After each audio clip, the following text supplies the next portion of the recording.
Stop right there. Service entrance is around back. You don't belong in the executive elevators. I have a 10:30 meeting with your CEO. My name is Marcus Sterling. Yeah? Not buying it. No badge, no escort. Turn around. Check your manifest before you make a mistake. Derek Vance had been the head of security for the Sovereign Group for less than 2 years when he made a judgment call that would incinerate his professional reputation and cost his employer $6.5 million. He was 34 years old, a man who wore his authority like a suit of armor, stiff, unyielding, and entirely too tight. He had spent 6 years in private military contracting before moving into corporate security, a transition that had left him with a deep-seated belief that every unknown face was a potential threat and that his intuition was never wrong. But on a crisp Tuesday morning in October, inside the polished marble lobby of one of Washington, D.C.'s most exclusive office towers, Derek Vance's intuition was about to collide catastrophically with reality. The Sovereign Tower on K Street is the sort of building where power is palpable in the air, smelling faintly of lemon polish and old money. It is a fortress of commerce housing lobbying firms, defense contractors, and high-end consultancies. The lobby is a cathedral of glass and steel, guarded by a security desk that looks more like a judicial bench. It was 10:15 a.m. The morning rush had subsided, leaving the vast space echoing with the quiet hum of expensive efficiency. The sunlight streamed through the revolving doors, illuminating the dust motes dancing in the air. Enter Marcus Sterling. At 58 years old, Sterling was a man who moved with the kind of deliberate, quiet confidence that only comes from decades of walking through corridors where history is made. He was a senior federal advisor, a man who had served under 3 different administrations, offering counsel on matters of national security and urban infrastructure. He held a top-secret SCI clearance, the kind that allowed him into rooms that didn't appear on public floor plans. On this particular morning, he was there for a scheduled 10:30 a.m. strategic review with the CEO of the Sovereign Group regarding a classified government contract. Sterling was dressed impeccably. He wore a charcoal bespoke suit, a crisp white Oxford shirt, and a silk tie of deep burgundy. He carried a leather briefcase that had seen the inside of the Pentagon more times than most generals. He was alone. He was calm. And he was black. To Derek Vance, standing behind the elevated security console, Marcus Sterling did not look like a senior federal advisor. Vance didn't see the bespoke tailoring or the weary but sharp eyes of a veteran statesman. Vance saw a black man with a briefcase walking toward the executive elevators without stopping at the front desk. In Vance's mind, the narrative wrote itself instantly. This was a solicitor. Or perhaps a high-end delivery driver trying to cut corners, or maybe a disgruntled former employee. Whatever he was, he didn't belong in the executive lift. "Can you believe the nerve?" Vance muttered to his junior officer, a quiet man named Miller who was watching the monitors. "Guy thinks he can just waltz in here like he owns the place." Miller looked up, squinting. "He looks dressed for it, Derek. Maybe check the log." "I don't need the log to know when someone is out of their depth," Vance replied, straightening his tie and stepping out from behind the desk. "I'll handle this." Before we go any further, ask yourself, have you ever been judged solely on your appearance before you even opened your mouth? If you're watching this from the U.S., let me know your city in the comments. We need to document where these things are happening. Marcus Sterling had spent 35 years building a reputation for unflappable composure. He had sat across the table from foreign dignitaries who were hostile to American interests. He had navigated the treacherous political waters of Senate hearings. He had managed crises that the public would never even know occurred. He was a man of intellect and patience. He was not a man accustomed to being treated like a vagrant in a suit. As Sterling crossed the expanse of the lobby, his mind was occupied with the briefing ahead. He was mentally reviewing the talking points regarding the infrastructure bill's compliance clauses. He didn't notice Derek Vance approaching him until the security chief stepped directly into his path, blocking the route to the elevator bank with an aggressive, wide-legged stance. "Hold it right there," Vance said, his voice projecting loud enough to turn heads near the coffee stand. Sterling stopped. He didn't flinch or step back. He simply paused, shifting his briefcase slightly. He looked at Vance over the rim of his spectacles, an expression of mild curiosity on his face. "Good morning," Sterling said, his voice a rich baritone, polite but firm. "Is there an issue?" "The issue is that the service elevators are around the back," Vance said, crossing his arms over his chest. "Deliveries solicitors and non-credentialed personnel use the freight entrance on L Street. You need to turn around." Sterling blinked, processing the statement. It was a microaggression he had encountered before, though rarely in recent years, and certainly not when he was wearing a $3,000 suit. "I believe you are mistaken," Sterling replied calmly. "I am not making a delivery. I have a 10:30 appointment with Mr. Holloway on the 40th floor." Vance let out a short, derisive scoff. "Mr. Holloway, you have a meeting with the CEO of Sovereign Group." "That is correct," Sterling said. "My name is Marcus Sterling. If you check your manifest, you will see my name listed." Vance didn't move toward the desk to check. He didn't radio his colleague. He simply shook his head, a smirk playing on his lips. It was the smile of a man who enjoys the petty exercise of power. "Look, pal, I've been in this game a long time. I know a walk-in when I see one. Mr. Holloway doesn't take meetings with people who walk in off the street without an escort. Now I'm going to ask you nicely. Leave the premises, go around to the loading dock if you have a package to drop off, or I'm going to have to escort you out."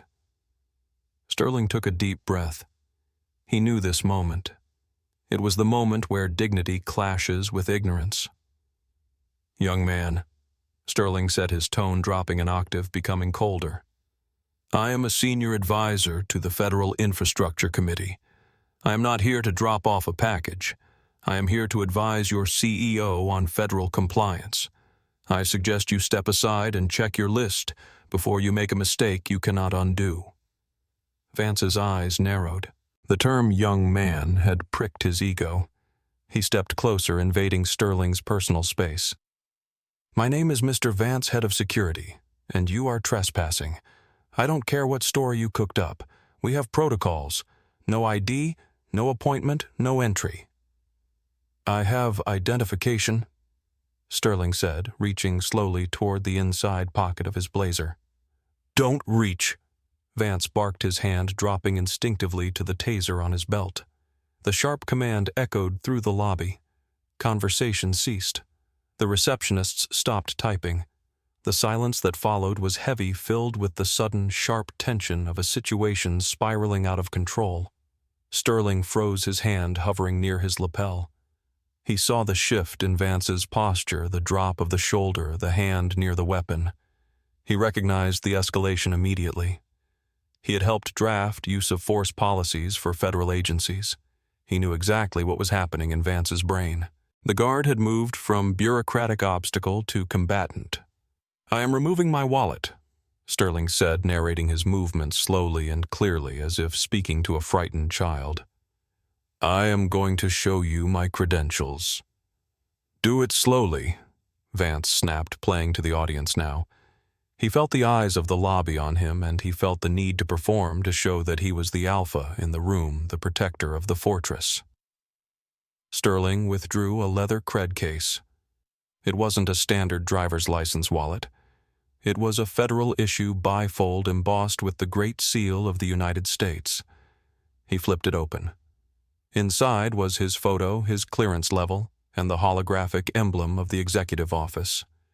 He held it up for Vance to see. "Federal ID," Sterling stated. "Marcus Sterling, senior advisor. Now verify this with your desk and let me pass." Vance looked at the badge. He stared at it for a long moment, but he didn't see it. His brain, clouded by bias and adrenaline, refused to process the information. He saw a badge that didn't look like a driver's license, and therefore it must be fake.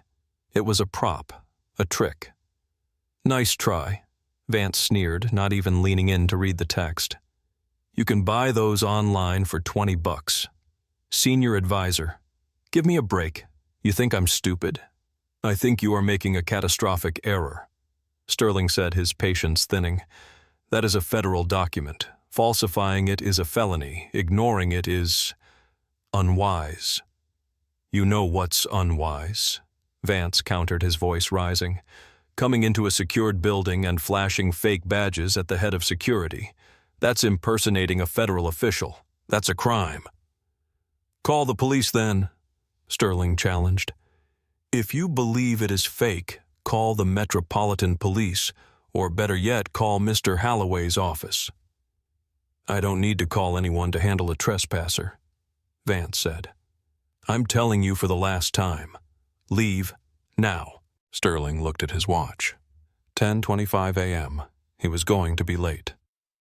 I am going to the elevator, Sterling said, snapping the credential case shut and placing it back in his pocket. I have a meeting to attend. He took a step forward, attempting to walk around Vance. It was a dismissal, a refusal to engage with the absurdity any longer. Vance reacted instantly. He stepped sideways, blocking Sterling again, and this time he put his hands on him. He shoved Sterling hard in the chest. I said back off, Vance yelled. Sterling stumbled back a step, regaining his balance. The physical contact changed everything. This was no longer a misunderstanding. This was assault. Sterling straightened his jacket, his face hardening into stone. You just made a very grave mistake, son. Don't you threaten me, Vance roared. He grabbed Sterling's left arm, twisting it behind his back in a compliance hold. Sterling winced, but didn't fight back. He knew the drill. Passive resistance. Let the aggressor dig his own grave. I am compliant, Sterling announced loudly to the room. I am not resisting. This man is assaulting a federal employee. Shut up, Vance shouted, forcing Sterling toward the marble wall near the planter.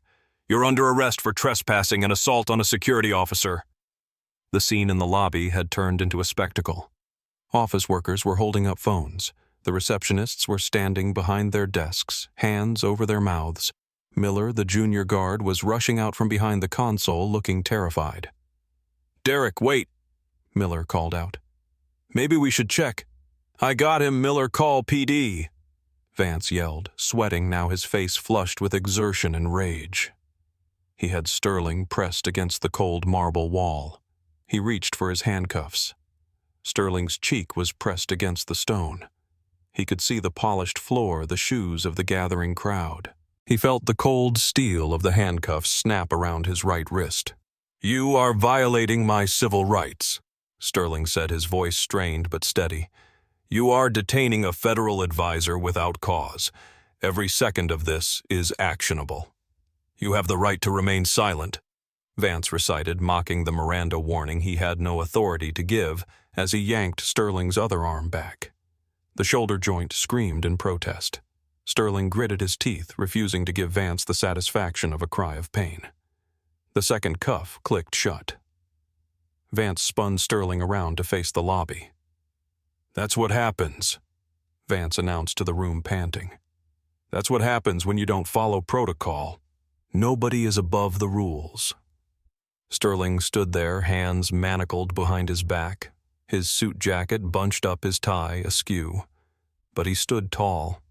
He looked directly at Vance, and there was no fear in his eyes, only a profound, terrifying pity. Mr. Vance, Sterling said quietly. Is that your name, Vance? Officer Vance to you, Derek spat. Mr. Vance, inside my pocket is a phone. I would like you to take it out and dial the last number called. It is the direct line to the district attorney whom I was speaking with regarding this meeting. I'm not touching your phone. It's evidence, Vance scoffed. At that moment, the revolving doors spun. 2 uniformed officers from the D.C. Metropolitan Police Department entered, responding to Miller's frantic call, though not the call Vance had expected. Miller had called because he was scared of what his boss was doing, not because of the intruder. Leading them was Sergeant O'Malley, a 55-year-old veteran with gray hair and eyes that had seen everything. He took one look at the scene, the white security guard puffing his chest out, the dignified black man in the bespoke suit handcuffed against the wall, and his pace quickened. "What is going on here?" O'Malley demanded, his voice booming. "PD, good to see you," Vance said, relaxing slightly. "Caught this guy trying to push past security, presented false federal ID, resisted detainment. I've got him secured for you." O'Malley looked at Sterling. He looked at the face. He paused. He recognized the face. He had seen it on the news during the infrastructure hearings. He had seen it at the mayor's gala security briefing. "You..." O'Malley started, his face draining of color. He looked at Vance. "You handcuffed Marcus Sterling." "Who?" Vance asked, the first crack appearing in his armor. Before O'Malley could answer, the executive elevator chimed. The doors slid open. A group of men in suits rushed out, led by a tall, silver-haired man who looked frantic. It was Jonathan Holloway, the CEO of Sovereign Group. He had been waiting for his advisor for 10 minutes and had come down to see what the delay was. Holloway stopped dead in his tracks. He saw his head of security standing over a handcuffed man. He saw the man was Marcus Sterling. "Marcus!" Holloway gasped. The silence that fell over the lobby was absolute. Jonathan Holloway actually ran across the polished floor, ignoring the decorum usually reserved for CEOs. "What in God's name is happening here?" he roared. Vance looked at his boss, confused. "Mr. Holloway, sir, I intercepted an intruder. He claimed to have a meeting with you, used a fake badge." "Fake badge?" Holloway looked at Vance as if he were speaking Aramaic. He turned to Sterling. "Marcus, I am so sorry. Are you hurt?" "I'm fine, Jonathan," Sterling said, his voice calm, though the pain in his shoulder was throbbing. "However, your employee here seems to be under the impression that I am a solicitor with a printing press." "Get those cuffs off him," O'Malley ordered, stepping into Vance's space. "Now." Vance froze. The reality was crashing down on him like an avalanche. The intruder knew the CEO by his first name. The police sergeant knew the intruder. The narrative in Vance's head, the one where he was the hero protecting the building, shattered into a million jagged pieces. I was following protocol," Vance stammered, fumbling for his keys. His hands were shaking so badly he couldn't get the key into the keyhole. "Give me the keys," O'Malley snapped, snatching them from Vance's trembling fingers. The sergeant moved behind Sterling and gently unlocked the mechanisms. "I apologize, sir," O'Malley said quietly to Sterling. "I don't know what this clown was thinking." "Thank you, Sergeant," Sterling said, rubbing his wrists.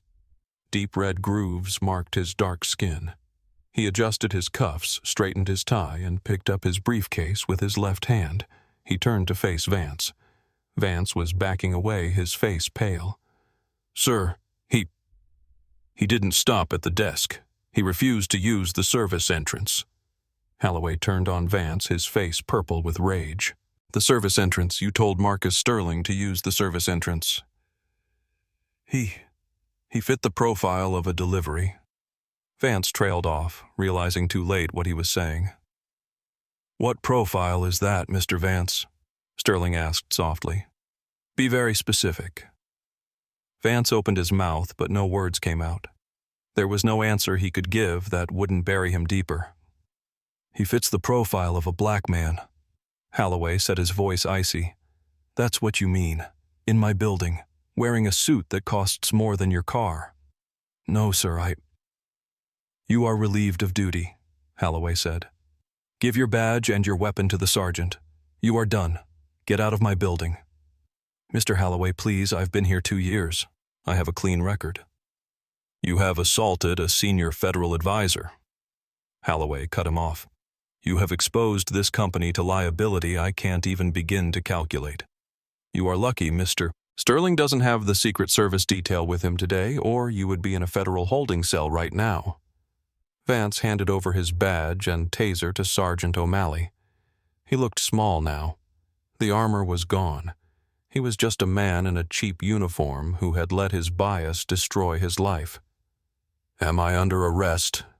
Vance asked O'Malley, his voice trembling. "That depends on Mr. Sterling," O'Malley said, looking at the advisor. Sterling looked at the young man. He saw the fear, but he also saw the lingering confusion. Vance still didn't truly understand why he was wrong, only that he was in trouble. That was the tragedy of it. "I want his name and his employer's information documented," Sterling said. "I will be filing formal charges for unlawful imprisonment and assault. But for now, get him out of my sight. I have a meeting to attend." 2 junior officers escorted Vance out of the building. He walked past the receptionist's desk, past the coffee stand, past the people recording on their phones. He walked out the revolving doors into the bright DC sunlight, jobless and disgraced. Back in the lobby, Holloway was still apologizing. "Marcus, I don't know what to say. We contract that security firm. I had no idea." "You hired the firm, Jonathan," Sterling said, his voice weary. "You set the tone. If your guards think a black man in a suit is a delivery boy, that says something about the culture of this place." Holloway looked stricken. "We will fix it. I promise you. Are you sure you're up for the meeting?" "I am a professional," Sterling said, smoothing his jacket. "Let's go upstairs. We have work to do." Do you think the CEO should be held personally responsible for the guards' actions?